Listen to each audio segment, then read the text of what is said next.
beautiful souls, welcome back. Today we are tuning into the energy of the person and will be exploring their late night thoughts about you.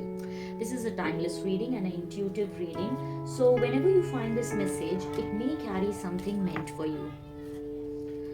This is a general reading, so take what resonates and gently leave what doesn't.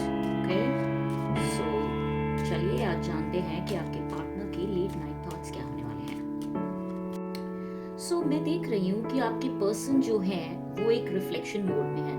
हो सकता है कि आपकी no contact situation हो या आपके person से आपकी बात नहीं हो रही है इस समय, या फिर कोई ऐसी वजह है जिस वजह से आपके पर्सन आपसे भी बात नहीं कर रहे हैं या आप उनसे बात नहीं कर रहे हैं। ठीक है, वैसे वैसा हो सकता है, बट अभी इस समय वो अपने आप को स्पेस दे रहे हैं, आपको स्पेस दे रहे हैं, और उनको क्योंकि ऐसा लगता है कि स्पेस देके ही वो अंडरस्टैंड कर पाएंगे ट्रूली कि इस रिलेशनशिप में आखिर उनको क्या करना चाहिए या क्या इस रिलेशनशिप में वो कर सकते हैं।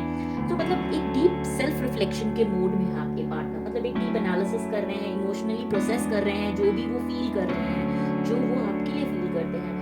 क्योंकि कहीं ना कहीं मुझे ये बहुत लूज एनर्जीज नहीं लगती, बहुत डीप एनालिसिस की एनर्जीज हैं। सो आपके पार्टनर मुझे थोड़े सीरियस दिख रहे हैं, ठीक है, बट सीरियसनेस के साथ वो आपके पास्ट कॉन्वर्सेशंस जो भी आपके साथ हुए हैं वो सोच रहे हैं उनके बारे में, जो भी उन्होंने डिसीजंस मेक करे जो आपके रिलेशनशिप से रिलेटेड थे, या जो भी उन्होंने मोमेंट्स आपके साथ शेयर करे। तो एट द नाइट वो they are deeply contemplating on all the suppressed emotions जो ऑफन रीसर्फेस हो जाते हैं जनरली नाइट में।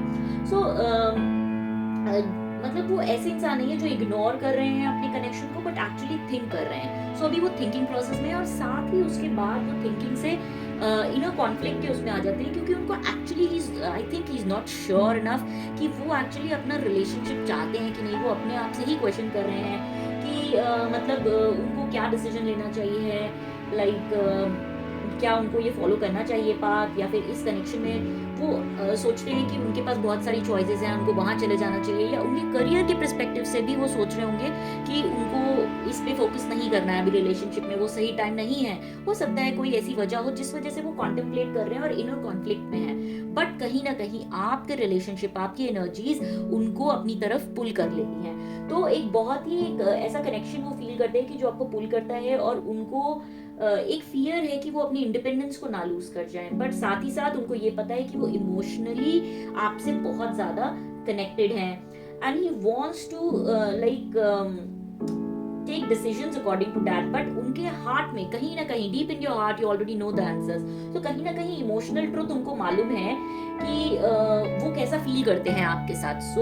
आपके साथ वो क्या फील करते हैं, जैसे ऑलरेडी माइंड जो है वो फिर भी रैशनलाइज करने की कोशिश कर रहा है या डिले करने की कोशिश कर रहा है, डिसीजंस नहीं लेने की कोशिश कर रहा है, टाइम ले रहा है, because he is thinking from his mind. If he starts thinking from his heart, he will get the answer that he wants you. Okay, he already actually knows that he wants you, and you bring so much happiness and good things in his life. Okay, the energy that is there, it pulls him, it pulls towards you, but वो कहीं ना कहीं अपने आप को रोक लेते हैं हर बार, एंड पर उनको बहुत स्ट्रॉन्ग इमोशंस फील होते हैं, बट वो अनश्योर भी हैं कि इसके कॉन्सिक्वेंसेस क्या होने वाले हैं। अगर वो उसके ऊपर एक्ट अपॉन करें, वो अगर आपके पास आ जाएं तो कॉन्सिक्वेंस क्या होगा, तो क्या होगा, उस चीज़ पे वो ज़्यादा फोकस कर रहे हैं।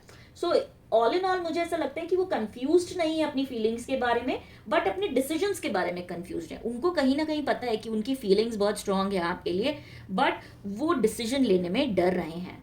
Okay, so if this reading resonates with you, please like and subscribe to my channel. Thank you. Bye bye.